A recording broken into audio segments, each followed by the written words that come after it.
নমস্কার বন্ধুরা, পিউ লাইফস্টাইল চ্যানেলের একটি নতুন ভিডিওতে তোমাদেরকে জানাই স্বাগত। তো আজকে দেখো আমি এখানে কাটাপোনা মাছ নিয়ে নিয়েছি। এই মাছ দিয়ে ঝিঙে দিয়ে আলু দিয়ে পাতলা ঝোল করব। এই যে ঝিঙেটা এইভাবে লম্বা লম্বা করে আমি কেটে নিয়েছি, লম্বা লম্বা করে, আর এখানে আলুটাও আমি এরকম লম্বা লম্বা করে কেটে নিয়েছি। তো এখন রান্না করব ঝিঙে দিয়ে আলু দিয়ে আর মাছ দিয়ে পাতলা ঝোল। তেমন কিছু লাগবে না, একটু জিরে গুঁড়ো আর একটু মরিচের গুঁড়ো দেবো। তো তোমরা দেখতে থাকো, আমি রান্নাটা শুরু করি। তো দেখো আমি কড়াইটা গরম করে নিয়েছি, এবার কড়াইয়ের মধ্যে দিয়ে দেবো সর্ষের তেল।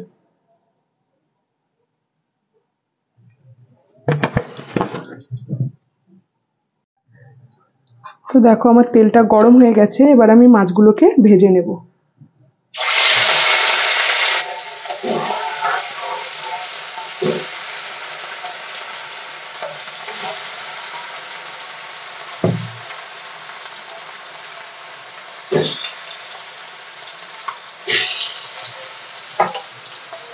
মাছগুলো ভালো করে লাল লাল করে ভেজে নিই, তোমরা দেখতে থাকো।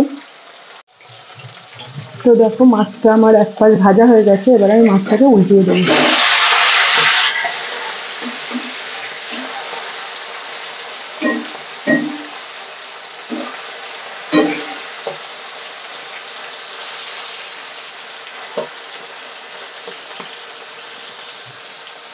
মাছটা আর এক পাশ আমি ভালো করে ভেজে নিই।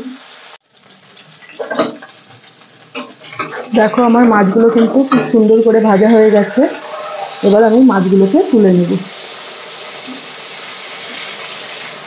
মাছগুলোকে তুলে নিই। তো দেখো মাছগুলোকে তুলে নিয়েছি, এবার ওই তেলের মধ্যেই আমি দিয়ে দেব কিছুটা চার ফোড়ন।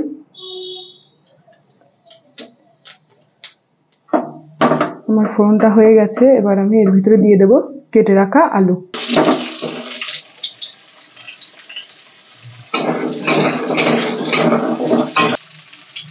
আলুর মধ্যে একটু লবণ হলুদ দেবো, দিয়ে ভালো করে ভেজে নেব আলুগুলোকে।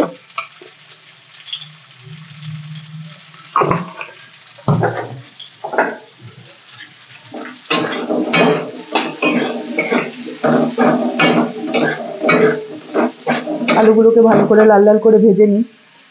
দেখো আলুর মধ্যে আমি 3টে কাঁচা লঙ্কা কেটে দিয়ে দিয়েছি। এবার আমি ঝিঙেগুলোকে এর ভিতরে দিয়ে দেবো। আলুটাকে আমার ভালো করে ভেজে নেওয়া হয়ে গেছে।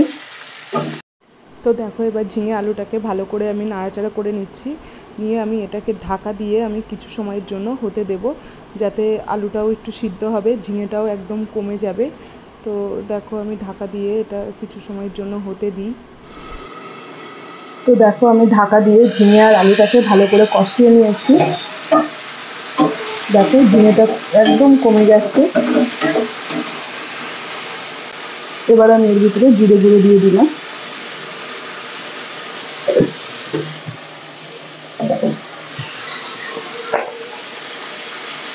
আর একটু মরিচের গুঁড়ো দেবে, তুমি নাও দিতে পারো।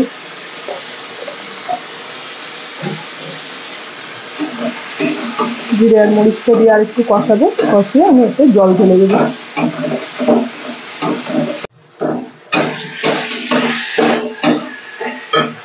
তো দেখো আমার ঝিঙে আলুটা কিন্তু ভালো করে কষানো হয়ে গেছে, এবার আমি এর ভিতরে দিয়ে দেবো জল। এটা একটু পাতলা ঝোল হবে, ওই জন্য আমি জলটা বেশি দিলাম। তোমরা যারা ঝোল পছন্দ করো না তারা তাদের পরিমাণ মতো জল দেবে।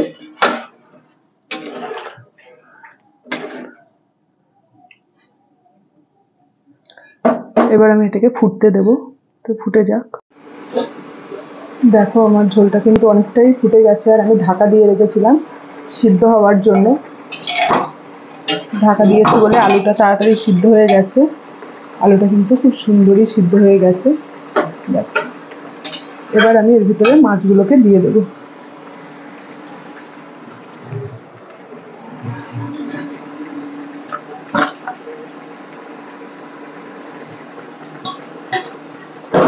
মাছগুলোকে দিয়ে দিলাম। মাছগুলোকে দিয়ে ঢাকা দিয়ে আরেকটু হতে দেবো, হলে আমি নামিয়ে দেবো।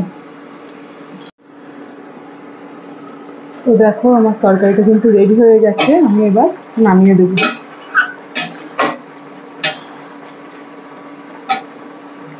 নামিয়ে দিই তরকারিটা। তো এখানে দেখো আমার ঝিঙে দিয়ে মাছের ঝোল কিন্তু রেডি হয়ে গেছে, আমি নামিয়ে দিয়েছি।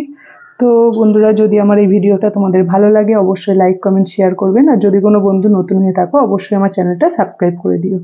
সবাই সুস্থ থেকো, ভালো থেকো, টাটা।